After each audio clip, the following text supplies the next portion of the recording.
Hassan? We're going? We should be live now, yeah. All right, cool. Yeah, so hi everyone, thank you. Thank you for joining us. My name's Gabriel. This is Exploring the Quran and the Bible. I'm with two friends, and we're going to speak about everything about the Quran. We have a very famous Oxford professor with us. We're going to answer all of your questions about the Quran. We'll be here about 60 minutes. So, Professor Sinai, nice to see you. Well, Nicolai, thanks for having me. Thanks for being here. And Hassan is with us as well. Hassan from the East Coast in the U.S. Great to be here. Yeah, nice to have you joining us again, and you'll be sort of running the show. All right, so I mean, many of you will know Nicolai Sinai. It's impossible to do a quick introduction that will do justice, but I mean, everyone should have this book. How do we do this? Yeah, this is his 2017 book, The Quran, a Historical Critical Introduction. And then in 2023, he published Key Terms of the Quran, a Critical Dictionary with Princeton University Press. Pretty long, maybe 800 pages, somewhere around there. It's a very useful doorstop, and you can throw it at people too. So I mean, it's got lots of uses. No, that's not its principal use. Weight lift, bulk up. Yeah, so Nicolai is going to resist all of the praise I throw in his direction, but it's an incredible achievement and contribution. So everyone should also have Key Terms of the Quran, Princeton University Press. And when we make this live stream into a recorded video that's on YouTube, we'll put in the description, so you'll be able to find down below the links to those books and other publications from Nicolai. Okay, so I have questions I want to get to first, so I'm going to take advantage of doing that, and then we'll turn to your questions. So Hassan, basically people can just in the chat put questions and we'll get to them. Absolutely. So if you have questions, there's already been some coming in, but if you have questions, please put them in the chat and we'll try to get to as many as we can. Okay. So I'll rely on you guys to feed them through, because obviously I can't see anything that's in the chat. We're only asking you the most difficult ones. Yeah. So okay, all right. So on online, there's been lots of discussion about the question of anthropomorphism in the Quran. The Quran famously speaks of God maybe sitting on a throne. Istawa al-arsh. There's other sort of descriptions of God, bodily descriptions. So I want to get to that, because there's been quite a bit of conversation around Nicolai's take on that question in his Key Terms book, but not only, also in other places where he's advanced certain ideas about that. But let's take a step back and just speak, in a sense, like, what does it mean for someone working as a historical critical scholar to speak about what the Quran is saying about God? I mean, even to sort of postulate God, it seems to be sort of something that a believer would do who is thinking about how this book is a source for understanding who God really is, right? So this is a revealed source, which I don't know if this is coherent at all, but could you address that point, Nicolai? What does it mean for someone like you, a historical critical scholar, to speak of who God is according to the Quran? Yeah, no, I mean, so I think basically that's the question of what do we understand by maybe the discipline we might want to call Quranic theology, and I'd be interested in your take on that too, because your book on Allah actually sort of helped me accept that that's a legitimate axis of questions. I mean, I don't know, I guess you're aware that in my hot-headed youth, I used to be a radical diachronist. So I'd be doing surah by surah analysis, and I suppose I'd always try to read the Quran as an evolving conversation where different things are said at different points in time.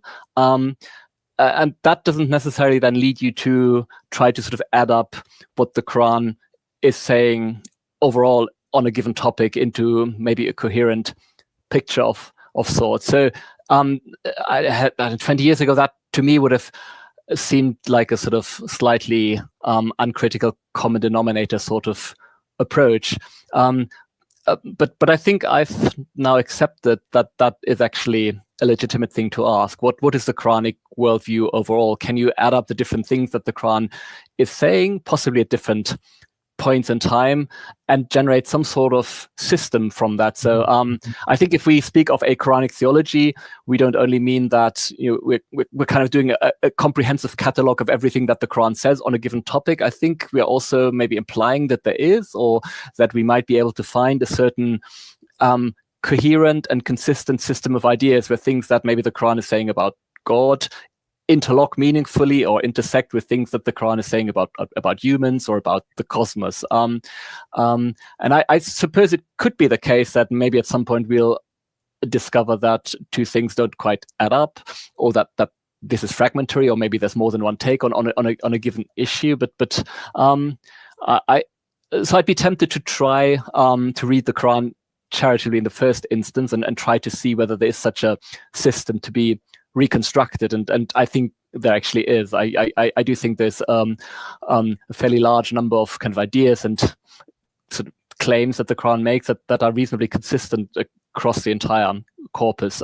So basically that's so I've recently thought about who's actually written in this field. So obviously you have recently Allah, God in the Quran, and then going back, there's Fazl ar-Rahman's Major Themes of the Quran, which I think is very popular in the States in particular, which is kind of an exceptional book, and I've never really gotten into it as a graduate student, so I've only discovered that recently. And then there's one other work that comes to mind, which is Hubert Grimmer. In the 1890s, he wrote a sort of one-volume book that he actually called System of Quranic Theology, where he tried to just give a total account of the main ideas of the Quran. So it doesn't seem to be something that's done by too many people.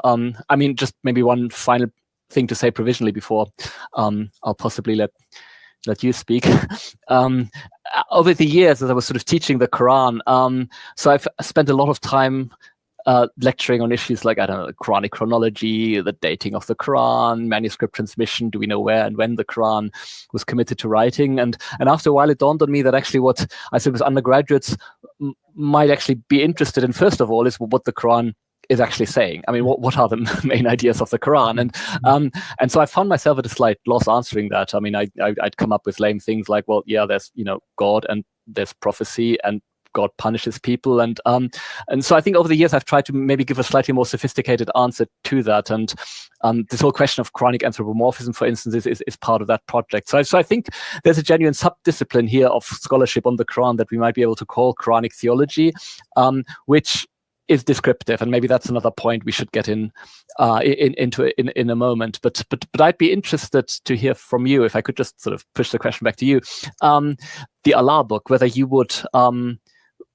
position that within that kind of endeavor, or whether your perspective in writing that book was a different one. So briefly, my take is very, very close to yours. And actually, I think the way you presented the question of Quranic theology is very close to how Fazl ar-Rahman does it, even though there's a lot of things I actually don't like about that book, Major Themes. And I think probably it has to be situated within the life of Fazl ar-Rahman, which is very complicated. Yes. He has controversies in South Asia, ends up at the University of Chicago. But yeah, very at the opening of that book, he insists that the Quran as a book has a certain necessarily should be read for everything it says about this or that topic. And consequently, his book will be thematic. Obviously, it's called Major Themes. So we take one topic at a time. I'd like to zero in though. So I didn't completely dodge your question, but I just can very briefly answer, because I want to zero in on the question of God's body. So I mean, in Islam, there's a lot of, let's say, I shouldn't say in Islam, in popular discourse on Islam today, let's say online, there's a lot of talk about, the God of the Quran is not like the God of the Bible, because he's transcendent. And people will really emphasize the importance of the verse that says there is nothing like him. And so God is transcendent. And so I think your argument about God's body was like a shock, like does this guy not really know that the God of the Quran is transcendent? Like, how could he does he not know that all of this language sitting on the throne is just symbolic? What's your response to that? Yeah, so I mean, I didn't really expect myself to expect to find myself the center of a controversy there, because most of those ideas, I remember I gave a talk at ICSA, but the last year before the pandemic, must have been 2019, where I went through all of that, and there was no excitement at all in the audience. So I thought, okay, this is good to go. Then I put it into the dictionary. I don't know. Maybe one thing to stress is that I'm not out to show that the Quran has a view of God that is simplistic or sort of non-spiritual. So that is how somebody like Hubert Grimme tackles the topic, right? So that's kind of the usual Orientalist, if you want to call it that, dismissal of the Quran, where people maybe don't go through the exercise of trying to see whether there's more to it. I don't know. It seems to me that if you go through the Quran, there's quite a bit of language that implies that God is a person, obviously, like humans, and that also that the Quran is assuming that persons are embodied beings. So I think the Quran has an embodied notion of personhood, where persons are bodily mental wholes rather than sort of conglomerates of a mind and a body that are just sort of tenuously connected. And actually, that is something that Fazlur Rahman, I think, very admirably spells out. So I think that is a major insight, that when the Quran says nafs, do not read that as a platonic soul that could, in theory, exist in a sort of disembodied state. It means something else. So I think there's language in the Quran that implies a general notion of personhood as embodied, and also that implies that God has certain corporeal features. He seems to sometimes move around. He seems to have hands, a face, and eyes. He seems to Adam with his two hands. His hands, yeah. He moves with the angels, and exactly, yes, yeah. He moves into the world at the end of the world. Now, I think I would accept a figurative reading of that, maybe under two conditions, right? So the first condition would be that the Quran, or any text for that matter, is credibly taken to have an implicit ontology that allows for entities that are not material, that are incorporeal, or basically a Platonizing ontology, where you've got sort of two domains of being, the material world and then some sort of intellectual world. So Avicenna has that ontology, Al-Farabi has that ontology. I'm not sure that the Quran does. I see no explicit warrant for the assumption that the Quran has that sort of two-domain ontology. So that would be the first condition. Can I jump in just on that? Yeah. Is that because we have these passages where, in terms of cosmology, the Quran seems to teach that God and the Mela, what is it sometimes called, the heavenly council, is basically on the other side of the fixed stars. So we're all existing in one cosmos. Yeah, I mean, so the Quran, I think the Quranic term for the cosmos is the heavens and the earth and what is between them. I mean, that is kind of, I guess, the most comprehensive word that the Quran has for kind of the world.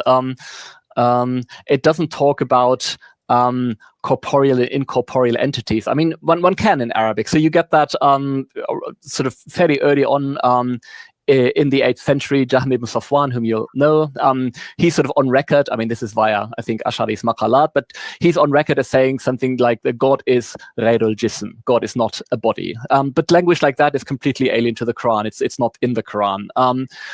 We do get the distinction between al-ghayb and al-shahada, and so I do have an entry on that too. I don't think that means material and immaterial existence. The demons and the jinn are trying to get up there past the sound barrier, right? And being blocked, and I mean, so the idea that they could potentially, and I guess the angels do, penetrate into the heavenly realm where God and the council is found. I don't know if you think along those lines about how cosmology is linked to personhood or embodiment of God. No, I think if you have an embodied sense of personhood, that it means that a person is an entity in space. Also an entity that has certain features. For instance, a face, right? A person is an entity that you can face, countenance. So I find it actually, it's an intriguing take on the concept of personhood. So I would actually, rather than saying, oh, the Quran has, maybe a view of the deity that is slightly embarrassingly physical, I'd celebrate this as a very interesting philosophical take on personhood. And I would say that actually I find it much more interesting than the tired old Platonic assumption that, oh yes, there's immaterial existence. Nobody knows how to kind of explicate how that might interact with kind of the material sphere of being. But somehow there's an instinct that we have in reading the Quran, which I think I had too, and which I've tried to overcome, to assume that if you have a properly sophisticated and lofty conception of the deity, then that will involve an immaterial deity. So I think that's just a medieval Platonic legacy. I think we need to, for various theological and philosophical reasons, I mean, I'm not a committed theist, you might say, but if I were one, I think I could rattle off a long list of reasons why maybe you would be well advised to question that. I don't think that that's the way to give a rational account of any version of theism today. I think, and maybe that's another flourish, but there's a certain maybe anxiety among believers of kind of all persuasions, Jews, Christians, Muslims, sometimes sort of live up to this implicit assumption of kind of Enlightenment standards of rationality. And one of the, as it were, sort of entry tickets for that, I think, is often felt to be, oh, you need to have an immaterialist conception of God.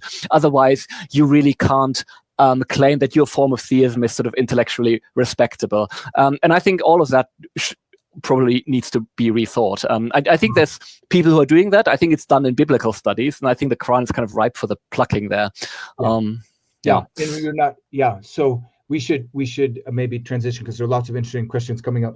But, sorry, could I just say my second condition for okay. So I'm not. I mean, maybe I'm wrong, right? Maybe I think.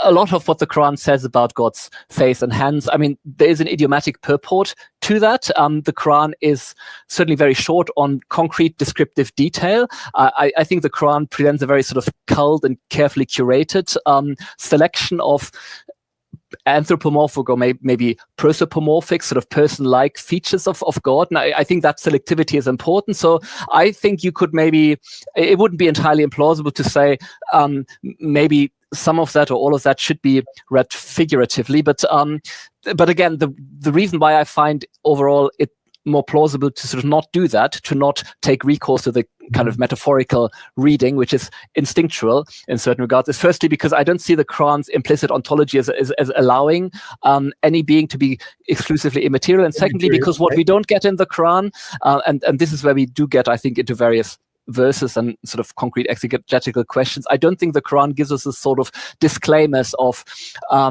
corporeal language that we get, for instance, in Christian authors like Ephraim, for instance, who might say, "Oh God, just out of His goodness, He took on images, and He, in order to be understandable." So those disclaimers I don't see in the Quran. I think all of this "Laysa kamithlihi shay," etc. verses, like the small number of verses that have been interpreted in that way, I think you can plausibly read differently.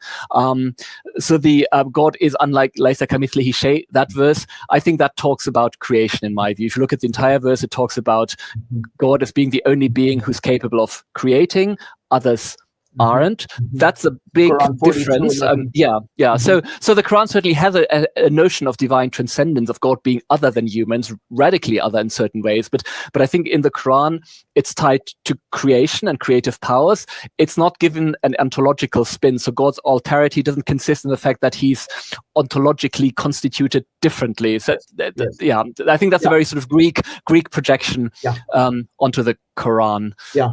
Okay, that makes sense to me. So as a second point after the immaterial point, or the absence of a clear differentiation between an immaterial being in the Quran, Hassan, we should ask your question in a second on Injeel and Kitab.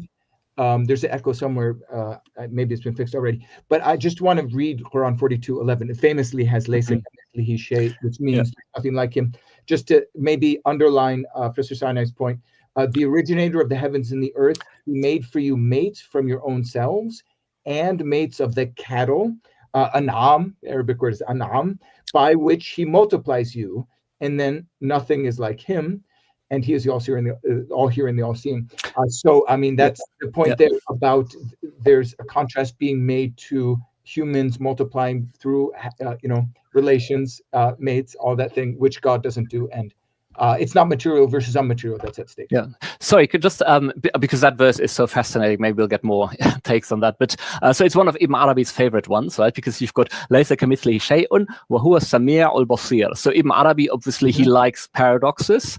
So he really does drive home the fact that you have divine alterity next to divine similarity, as Samir al-Basir. Yeah, because those are two attributes that God would share with humans. So you get tanzih and tashbih next to each other. And Ibn Arabi, of course, he goes on and on how you need to sort of hold those two things in balance. And I think that's actually very true for the Quran.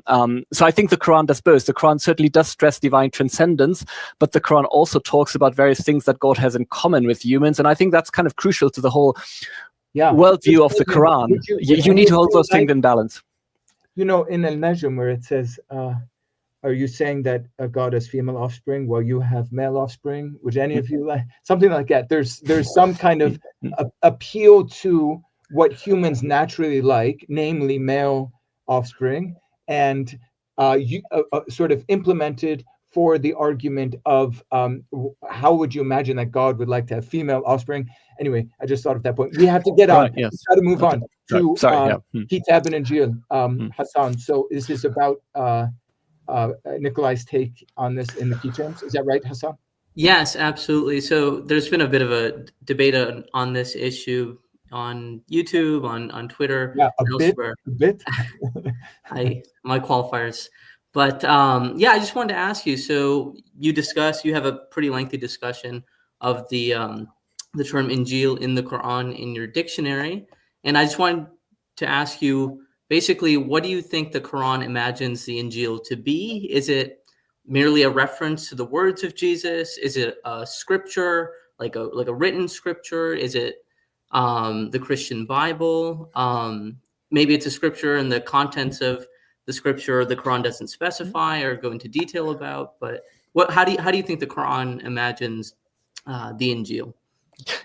Yeah, I mean, in a way, that exercise was inspired by Mohsen Ghurazi's excellent dissertation on the term kitab in the Quran, right? So he famously argues that the Quran only recognizes two earthly kitabs, the Torah and the Quran itself. So the Injeel isn't part of that. So firstly, what I took away from that dissertation, which I really liked, is that you cannot trust your assumptions. The things that you would naturally just take as read. So maybe he's right that actually maybe the Injeel isn't fully a kitab like the Torah. I don't know. I mean, I think that could be debated, but I think it's a very healthy injection of skepticism. So with the Injeel too, I then try to just do that and sort of countenance some other possibilities. Obviously, one would maybe naturally assume that the Injeel is, the gospel, maybe the four gospels, so maybe the New Testament or parts of the New Testament.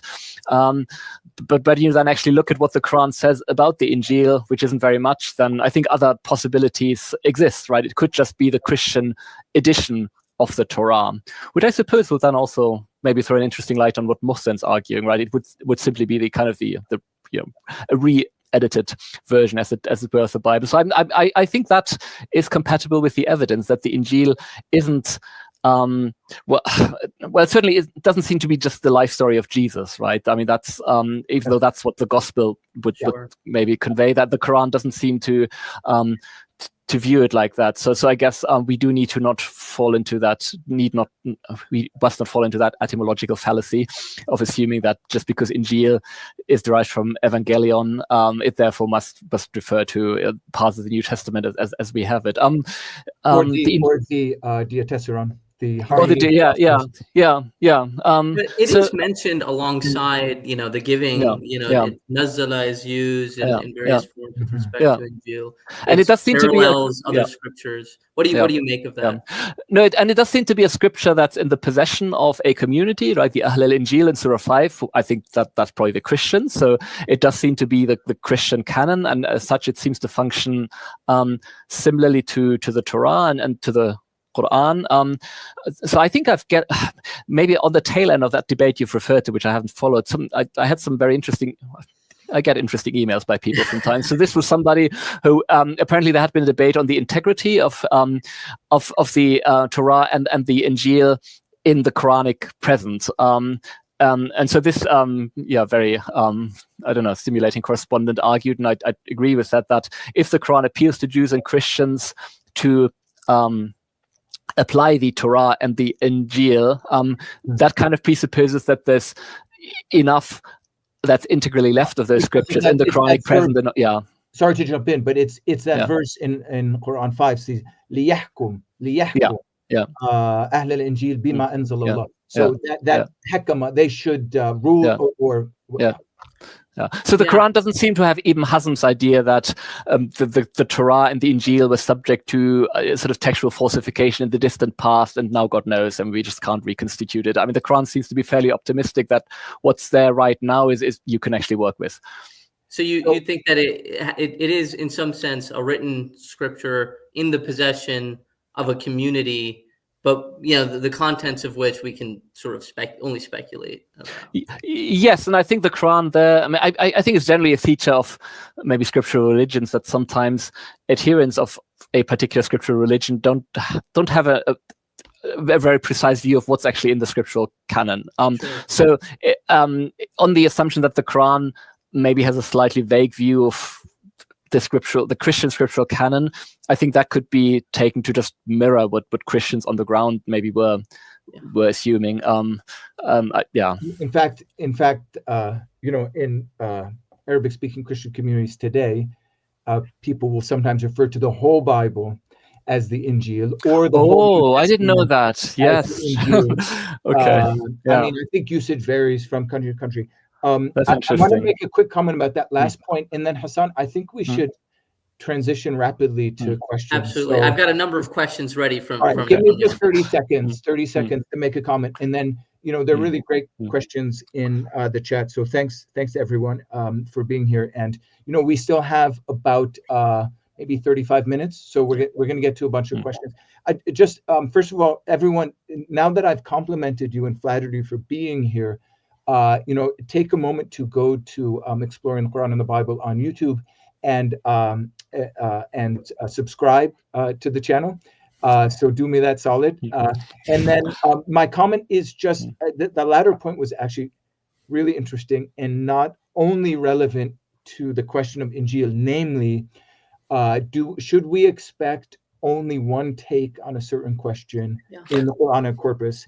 And I mean, maybe it's a chip on my shoulder in terms of the field of Quranic studies. I feel like it's legitimate for a Muslim believer, for theological reasons. This is a source, the Quran, along with Hadith and intellect and other things. These are your sources for theological thinking. So therefore, you're looking for coherence. But those working in a historical critical model, I still feel like lots of folks, they insist on finding coherence on this question or other questions. I don't know if you want to push back on that a little bit. I find that you're begging the question, you're assuming there's coherence, and you're going to find it at any cost. You will find coherence. I find that I don't know. Maybe you've assumed the question before you thought about it fully. No. If I could comment on that? I mean, I think that's a really important hermeneutic question. I mean, I think the sort of the proof of the pudding is in the price of the pudding. I mean, what's the cost of coherence? So I do think that when we're in the business of interpreting texts, which I think we assume to be intelligible human utterances, there's a certain constitutive kind of hermeneutic charity at play in general, which means that maybe you start out by assuming that this is reasonably coherent and intelligible and intelligent, and then maybe you make subtractions from that when you can't get things to add up. So I don't think that's necessarily just something that I would apply to the Quran. I've applied that to other works. It just makes sense to me that just as you encounter another person who's talking to you as somebody whose ideas are in some form of sort of touch with reality, right, are not crazy, even though at some point you might have to sort of maybe make allowance that they are. I think you begin with assuming coherence, and then if the price of maintaining that becomes too high, then you can assume that there's maybe tensions or contradictions. And so I find it that often in the case of the Quran, there's maybe two statements, two passages, and there's two ways of reading that seem roughly equally plausible. And then I think it does become maybe a voluntaristic decision at some point. What do you go for? I think it would be legitimate, not just for religious reasons, but simply for reasons of, I don't know, sort of just textual hermeneutics, when in doubt, to go for the reading that maximizes coherence, that is maybe slightly more charitable. I mean, I think there's a few interesting examples we could talk about, but that would be my general sort of attempt at a hermeneutic answer to that. I don't think you just need to. I don't think the only reason of sort of maybe grounding a certain type of coherence is in religious assumptions about the Quran being a revealed text. I mean, it's not a revealed text to me. I'm not a Muslim believer, otherwise I'd be praying 5 times a day. But it's a text to me that I find eminently plausible, and I suppose as with any text, I would give it the benefit of the doubt. Yeah, I mean, I really like the analogy to meeting a person, and just add one more thought there, that with a person you have one person, and it's possible. And I mean, I guess part of my thought is that you shouldn't eliminate from the beginning the possibility that there's more than one voice in the Quran. We really have to get on with some of the questions. Hassan, can you? Right, perfect. We'll start here. There's a question about the identity of the Quranic Ras. So, and this is from, I guess, Dr. Saqib Hussein's nephew, Dr. Who I've met. Yes, an Oxford undergraduate in history. It's an illustrious family, and adornment to my university. That's right. I'm not sure I've got much to say here. I'm sorry. I guess we did bill this as Ask Me Anything, but oh God, I'm vaguely aware that Devin has written on this. It seems to me that there is a number of terms in the Quran that occur so infrequently that maybe there's more interesting things we could be talking about. Like, I mean, the Sabians are maybe the example that immediately comes to mind. Okay, they feature in 2 or 3 verses. There's hardly anything else about them. What can we say? At some point, sorry? Isn't Ashab al-Ras connected specifically with Midian at some point? Sometimes translated people of the thicket, but I think people have contested that. Yeah. So it appears twice, right? I mean, obviously, I'm not doing this from memory. I'm doing this from the text of the Quran, 25:38 and 50:12. They appear next to Ad, Thamud, Ashab al-Ras, and then Qawm Nuh, Ashab al-Ras wa Thamud. So in one case, they come after Thamud. In another case, they come before Thamud. So I guess these lists aren't necessarily chronological. I'm not sure. I guess they fall into that general category of punishment legends. We could try to work with the word and see what the Arabic or other, etymology of it might be. So I'm simply not. I'm evading the question. Basically, I'm not on top of the reading. It just seems to me that etymology is always trickier. I guess we've established with Injeel, because the fact that Injeel derives from Gospel might tell us next to nothing about what the Quran actually thinks that Injeel contains. So. I don't know. Do they appear in poetry? Like, that would be my next sort of research operation. I know, Gabriel, you don't like poetry very much. I'd be tempted to just have a look. I mean, the thing about Ashab al-Ras is some people, note. I think it's because Shu'aib is not mentioned, and so they see Ad or Medyan, and so they see Ad and Thamud, and in the punishment sort of schema, the third one should be among the non-biblical folks. Should be Shu'aib and Medyan. So they think, Ashab al-Ras is a stand-in for Midian. I don't know if that's right. I mean, maybe one thing that's sort of, I think Devin does say, I'm pretty sure this is Devin, whom I'm channeling now. So he notes that you get Ashab al-Ras and Ashab al-Aika, actually 2 verses on from one of the occurrences. So Devin then tries to figure out what are the phenomena that typically figure after Ashab. So can we infer something about the Ras from the fact that it collocates with ashab.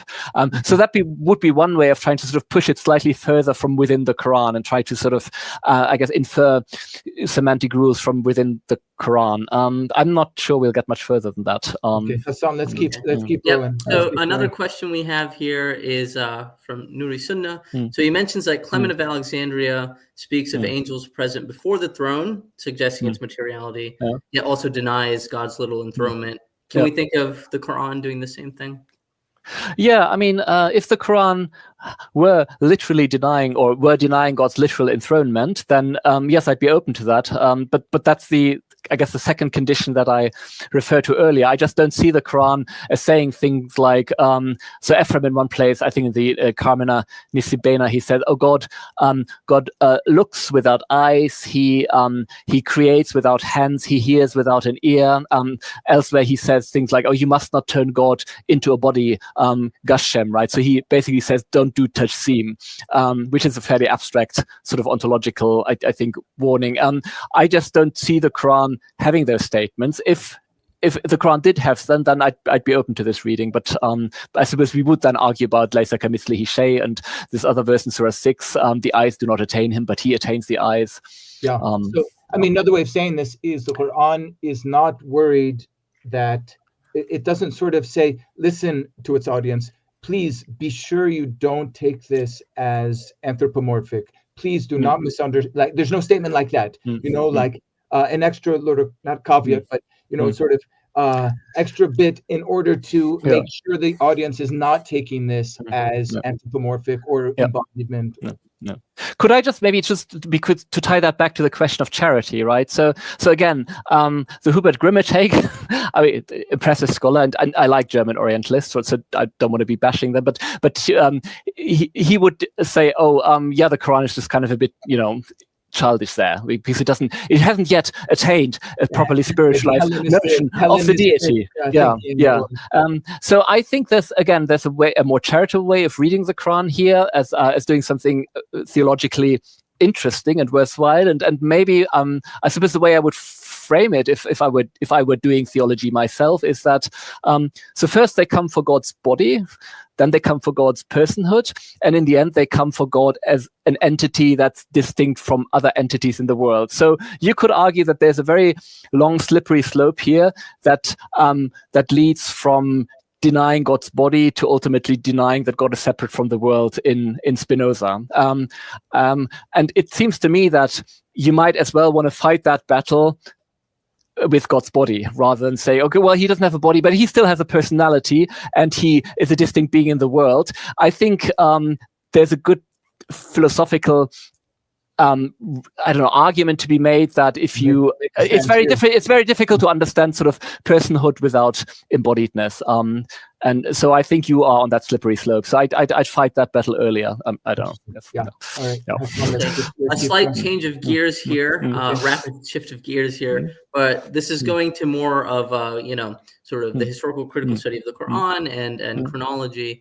So the question, I mean, you can read it here. I'll just say it for the audience as well if you're listening. Dr. Sinai, I really enjoyed your redactional history of the Medinan Quran. Since the Sunni tradition does not attest to an editing phase, when would you speculate it occurred? Before Uthman, maybe? Yeah, I mean, there is material about the scribes of Muhammad. So Muhammad is actually depicted as having almost a scribal workshop.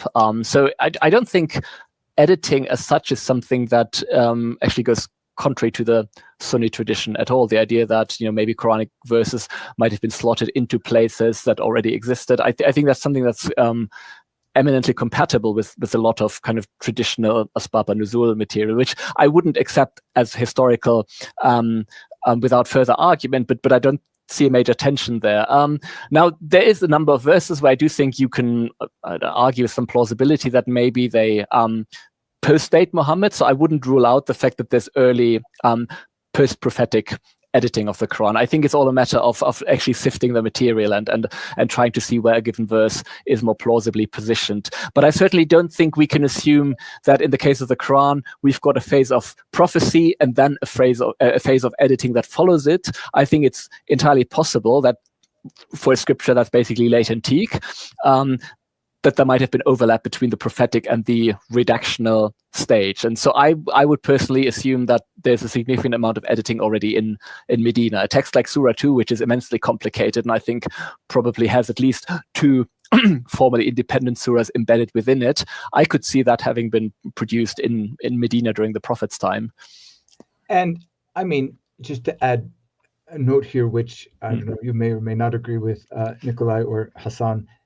I mean, it's an artistic text, rhetorically speaking. I mean, just to begin with, the rhyme, and Mariana Clar and many others have worked on the question, other elements of the Quranic rhetoric and structure. Nicolai, you've worked quite a bit on this as well.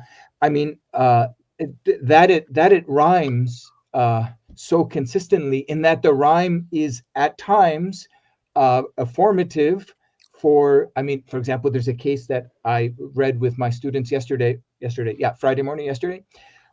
It's in, I think, Mu'minun 23 is Mu'minun, I think, verse 99, where one of the Ahl al-Nar, one of the people condemned to hell, speaks to God and says, Rabbi arji'un.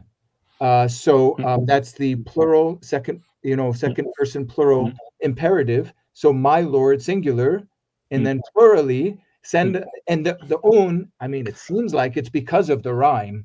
Anyway, that point, it doesn't matter that much, at least right now for this conversation. It's just that the artistic nature of the text suggests that, again, from a historical critical, if you're not saying that, God himself gave everything as a mu'jiz book, etc., the artistic quality suggests editing. I mean, I don't know, what would be your take on it?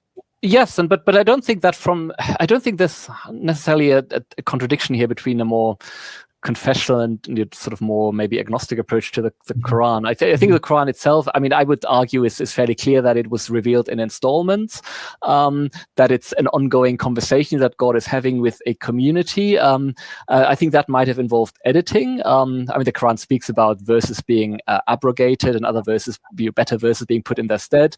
So that's kind of in the text, and I think you could all see that as part and parcel of the process of revelatory engagement between God and a community. Muhammad's career and yeah. All right. What do you have? Okay, wonderful. This, I think, can bring us, this question segues well. How do you interpret the repetition of certain stories or themes in the Quran across different chapters? And do you believe there's a deeper reason for this repetition beyond mere emphasis? Yeah. No, but I don't really have a good answer to this, right? So, what for about instance, the stump speech? Can I jump in and start? Please, yes. Or Hassan, you might have a take on this too.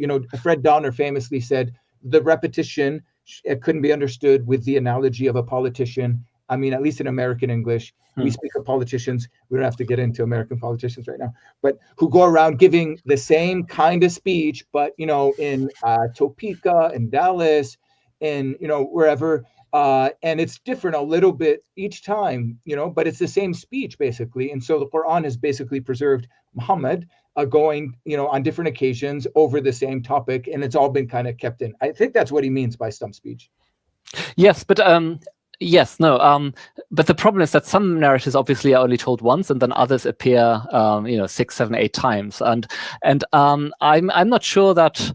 It sounds right to me to say that repetition indicates greater importance, right? So you've got, that scene of Abraham discovering the existence of a supreme creator who transcends the celestial bodies in Surah 6. Yeah. So that's there only once. I mean, to me, that seems a pretty pivotal kind of, sort of just concretization of Quranic natural theology. The story of Abraham sacrificing his sons only once in Surah Al-Safat 37, whereas the scene of Abraham and his father, which is arguably important, but you do get that several times, Abraham and sort of his father arguing about polytheism.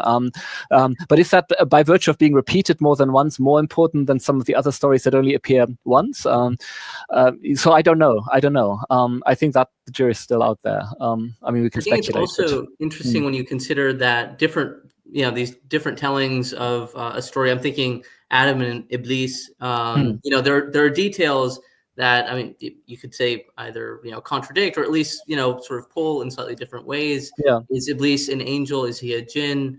what was the sequence of events and so on and so forth.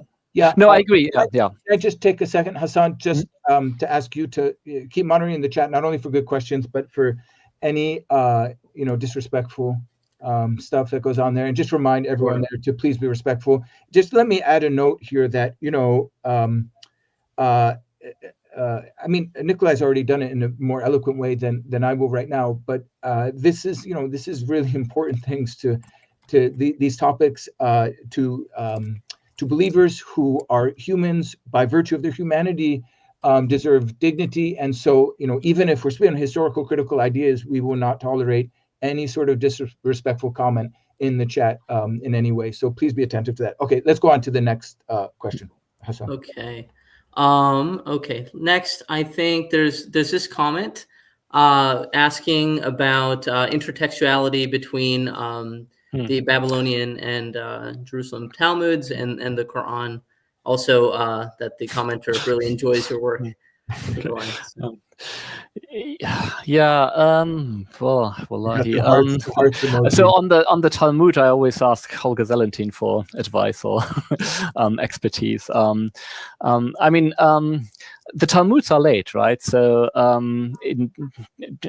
rabbinic scholars don't seem so sure when the Babylonian Talmud certainly was finalized. It possibly continued on into the early post-conquest period. So I think again the jury is probably still out on whether the Quran actually. Sorry, the Palestinians earlier. The Palestinians earlier, yes.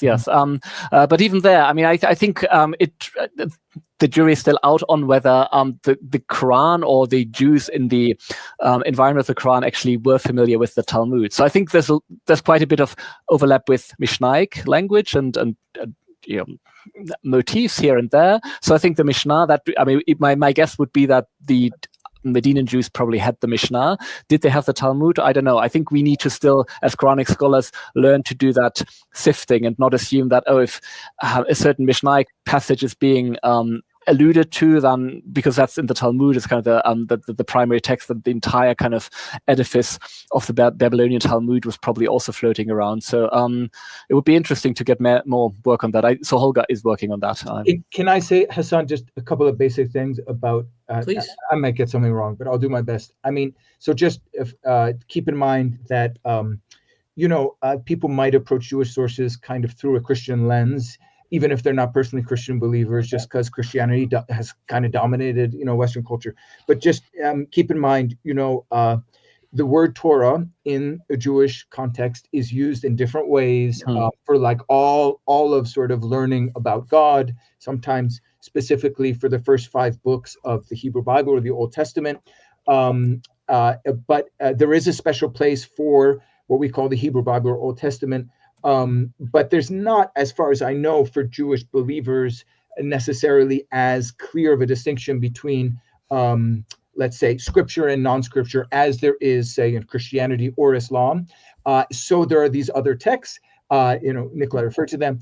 So you have the Mishnah, which is sometimes understood to be the compilation of God's oral revelation to Israel at Mount Sinai. In Hebrew, and then you have the Gemara, which together Mishnah plus Gemara makes basically the Talmud in 2 different collections, and these develop in the early Christian centuries. Just to decode some of the language. All right, let's go on to the next. Okay, wonderful. I think the next question is that what are your thoughts on the academic value of the qisas al-anbiya genre for the reconstruction of pre-Quranic Jewish and Christian traditions in Arabia? I think doubtful. That's certainly not where I would go. I think actually that's a point where Gabriel and I are probably fairly close. Yeah, I think so. I think there's a lot of post-Quranic, early Islamic material that builds on the Quran, amplifies the Quran, sometimes pulls in additional biblical and biblically based traditions also that are not in the Quran. So that I think is expressive of its own time. It allows us sort of fascinating glimpses at early Islam. I wouldn't use that as a kind of a way of peeking at late antique Arabia. I think it's too late for that. yeah, I don't know, Gabriel, what do you think? I mean, maybe the only thing useful I would say about this is, the question of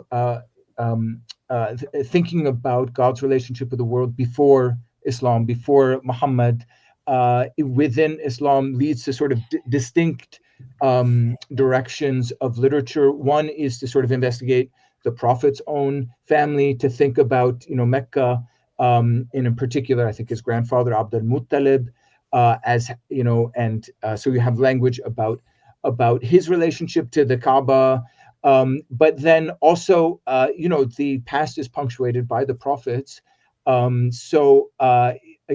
Basically you have these large chronicles, sometimes qisas al-anbiya, but other historical chronicles that basically go prophet to prophet.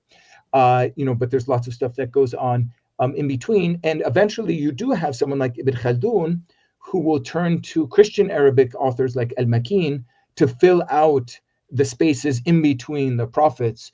So this is not directly answering the question, but then you get his world histories that try to start from creation and get everything else that takes place up to the present.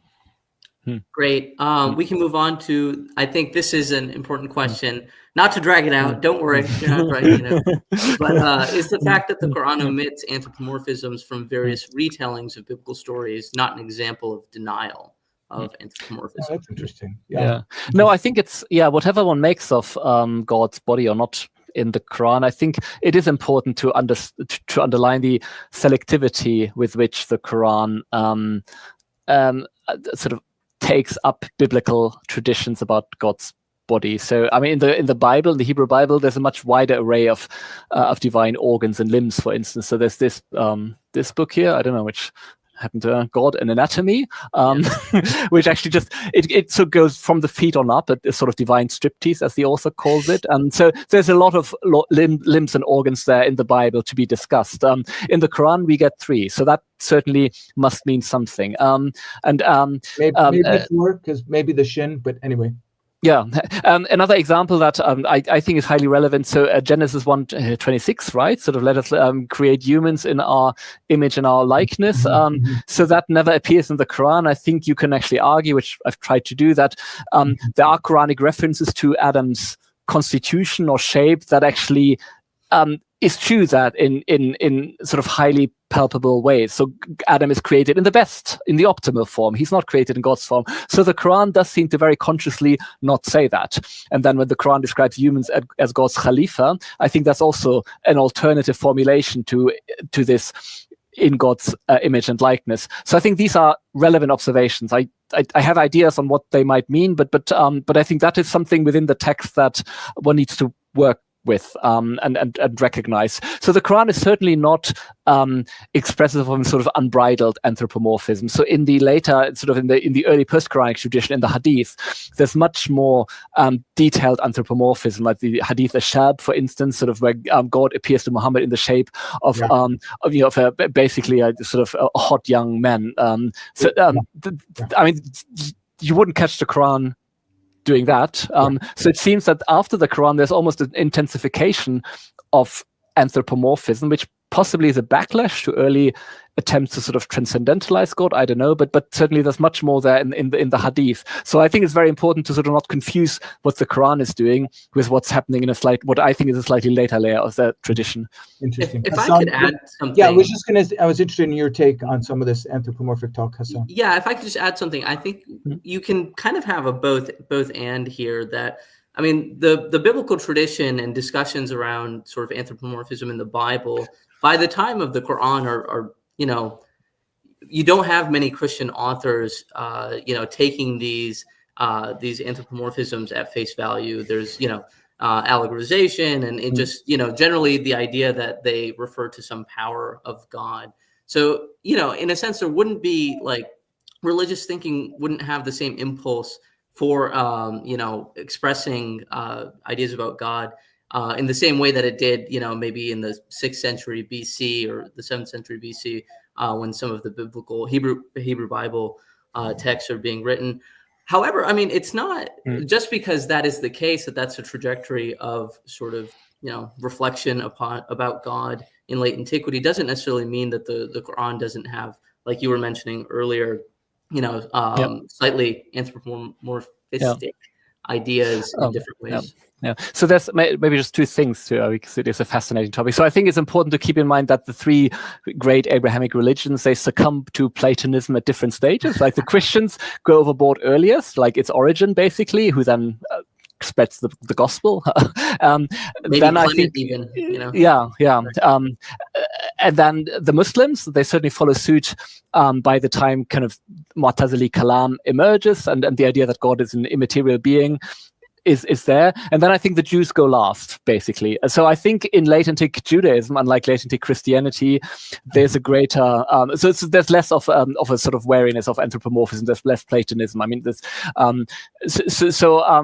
that would be something interesting to consider. Is there possibly sort of a Jewish intersection here in the way the Quran is sort of seems to find it less problematic to predicate some of these things of God. The second point I would make in terms of what to make of these Quranic, I don't know, prosopomorphisms, let's call them that, sort of from the Greek word person, so prosopon is a person, right? So God has the shape of a person. So it's not that he's necessarily modeled on humans. Both humans and God are persons, and that implies a certain sort of embodied configuration.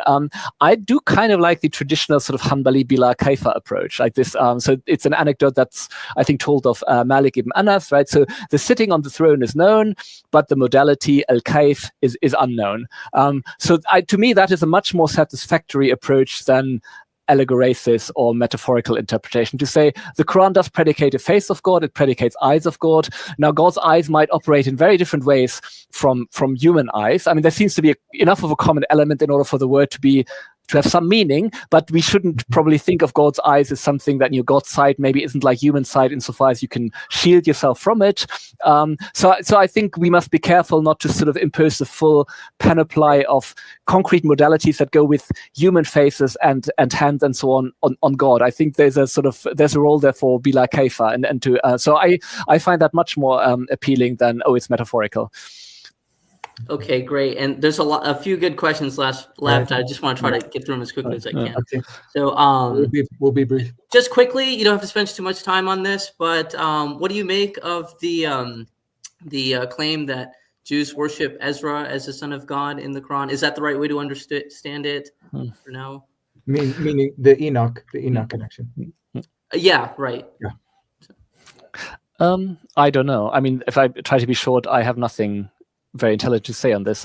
Sounds like an interesting theory. Didn't Patricia make this argument somewhere? Yes. Patricia Krona?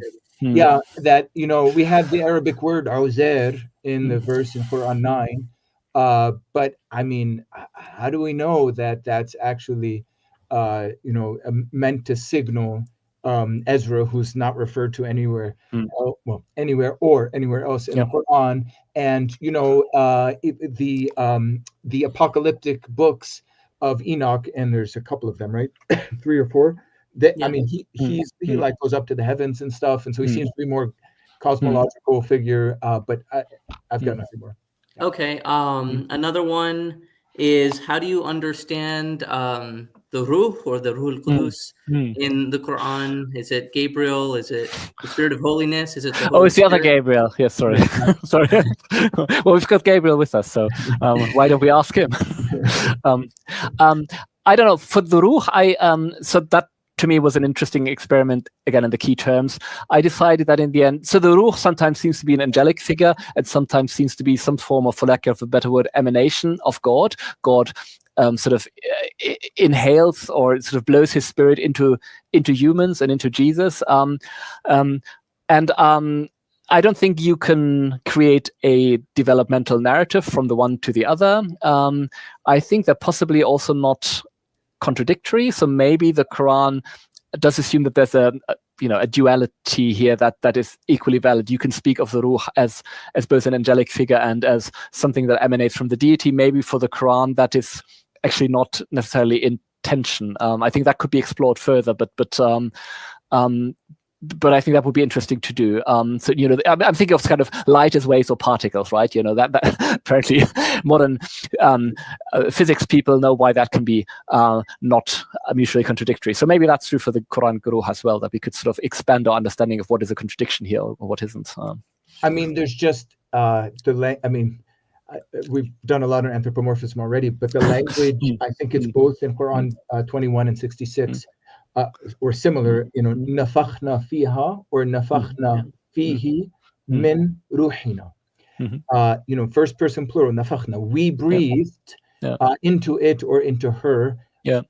It does min mean, prepositions are a whole nother subject. In Arabic, does it mean from our spirit or of our spirit? Anyway, that's right material for another discussion on anthropomorphism. Great. How do you understand the term hanif in the Quran, especially in relation to Abraham? Good question. Oh God, yeah. With and were there real hanifs around Muhammad? Yeah. Well, I don't think so. The one thing that I don't get from the Quran is a community of Hunafa or Hanif. So I think that is something that the later tradition tells us. And I think there probably were monotheists of various persuasions and kind of experimental monotheists and maybe more conventional ones, but that they call themselves Hanifs, I don't see how we can necessarily know that. Obviously it has a Syriac or Aramaic pedigree, the word, and a Hanpo, I guess, is a Gentile, and then the $100 million question is, how does the word basically take on the opposite valence in the Quran? Because Abraham, he doesn't seem to be a pagan or a Gentile. When he's called a Hanif, that seems to be tied to his monotheism. So you need to somehow construct the process by which the way the word moved into Arabic could have involved a flipping of its valence, where it becomes something that is actually not negative anymore. Yeah. So the riddle is set by the apparent related word to Arabic Hanif in Aramaic / Syriac. Nicolai already mentioned Hanpa, but in Aramaic Syriac, Hanpa means, it could be debated, but something like pagan, like someone outside of the monotheistic community, pagan, Gentile, something. But obviously in the Quran, it's used in a positive way, attributed to Abraham. I like Francois de Roche's take. So he focuses on the figure of Abraham, right? And so there's, Paul says, so Abraham, he was counted righteous already before being under the law. So he was righteous already while he was still a Gentile, because he's not yet under the Mosaic law. So maybe it was in connection to Abraham specifically that the quality of being a Hanpo / Hanif could then flip into something that actually singles out his monotheism. And then I think in the Quran, probably the original root meaning Gentile or pagan is just not there anymore. I think probably in the Quran, maybe it has something actually to do with turning. That looks like it's a post-Quranic etymologization, that Hanif has something to do with Hanafa Illa, to sort of turn yourself towards, but I think if you actually look at the usage, sometimes you get illa in close proximity. So I think it's a possibility that certain etymologies drop away and they are sort of nativized, and maybe that's already happening in the Quran. Yes, that makes sense. Hassan, let me jump in for a second, just to say I think we should take one more question. But before we do, I'm going to get in some closing notes now. We've already been going over an hour. We want to keep it to an hour. So we will take one more question in a moment. Hassan will choose the very best. Let me just say first, thank you for being here. Obviously to Nicolai and Hassan, but to everyone else who is watching live. If you're watching live, take a moment to subscribe. Please, Exploring the Quran and Bible. If you are watching the recording on YouTube, down below, you're going to find links to the books of Professor Sinai, at least two key terms, the incredible book published with Princeton University Press in 2023, and to his introduction, also incredible book published in 2017. I forget. I think that's right. 2017. I think that's probably right. Yes. Yeah. Okay. I'd quite like to do another edition, but there's the old one. Yeah. Yeah. There's nothing like it for just a clear historical, critical introduction. There's honestly nothing like that book. So be sure to buy those books. Is there a closing thought I should get in, Hassan? Something else? Just a thank you, and this is I think it's gone incredibly Well, well. no, thanks for hosting me, and yeah, thanks for the questions that have rolled in. All right, so we got one more. For the final question, I'll leave it. I'll put it back on you two. Would you like to do a question about Surah 115 and 116, or about Jewish Christianity in Arabia? It's Nicolai, you can decide. Oh, I don't know, 150. I don't know, Jewish Christianity. That's an allusion, presumably, to the so-called extra surahs in Ubay's codex, right? Yes, exactly. Okay. Yeah. All right. So the question is, why don't scholars speculate about the Jewish Christian roots of Islam like earlier scholars did? And I mean, we can refine this a little bit to just say, is there a relationship with Islam and some sort of heretical in air quotes, Jewish Christian movement in Arabia? So I mean, I do kind of buy Sidney Griffiths on this, that, well, we don't learn a lot about Jewish Christians who are still around by the time of the Quran. That's the first thing. And secondly, I think a lot of what the Quran presupposes and also what it says itself, you can sort of get from more mainstream versions of Judaism and Christianity. So those would be my two answers. So I'm not a great fan of Jewish Christianity. Which isn't to say that obviously we weren't there. So who knows? I don't know. Gabriel, do you want to add to that? And I can. I mean, just on a related note, actually something that I feel pretty strongly about, namely a tendency that hasn't gone away among historical critical scholars to just to hunt, to search in the sands of the Arabian deserts for some hidden secret heresies, sect, cult, usually with the idea that, the evil Chalcedonian Christians of the Byzantine empires, would have persecuted them so that their only hope was to flee into distant Arabia. And then all of this is, I'm paraphrasing the idea, then poor Muhammad, he was influenced by these folks. Oh, if only he had known true Orthodox Christian. Like there's all that thinking, I find very unconvincing. I mean, I think maybe to just, yes, I would agree with that. And maybe just sort of add a sentence or two on the second point I made, that a lot of the Quran you can get from known forms of Christianity and Judaism. So I think the Quran, if you accept some form of diachronic reading of the Quran, which Gabriel maybe doesn't, but I would, I think the Quran starts out with eschatology. That is kind of the early center of the Quranic preaching, which is prominent in a lot of Christian literature, including Syriac, that I've seen. The Quran seems to agree with parts of that, but it subtracts all of the Trinity and Jesus stuff from it. And what you get looks maybe Jewish Christian, so far as you get a lot of Christian themes, but then not certain other signature Christian doctrines like the Trinity or Jesus the Savior. But that doesn't mean that the Quran couldn't have maybe independently arrived at a sort of a version of Christian eschatology that's stripped of what the Quran considers to be problematic assumptions about the divine nature of Jesus. I don't think you need Jewish Christianity to account for that, for instance. I think that's maybe actually a fairly kind of sensible thing to do. If I can just add, I want to be respectful of your time, Nicolai. We're already a few minutes over here, but there's just, I feel like the evidence is just so scant about what Jewish Christianity even look like, Ebionite or the Nazarenes, and I don't think it's ultimately clear how radically they even differed from what would be like proto-Orthodox or Orthodox Christology, and then whether or not they survive is a whole nother question.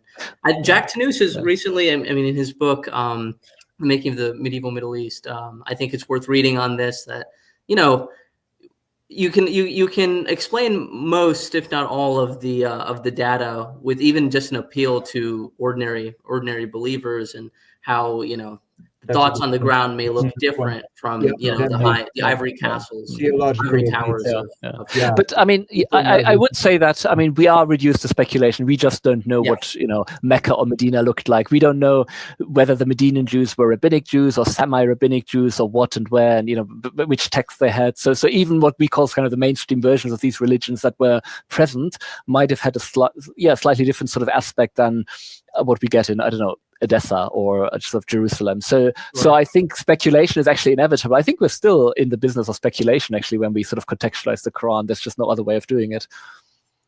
Wonderful. I think that's it. Yeah. Thanks, Hassan. Thank you, Nicolai. I really appreciate you taking the time to be with us. Thanks to everyone. Thanks for hosting me. Yeah. So that wasn't as painful as I thought it would be. So thanks for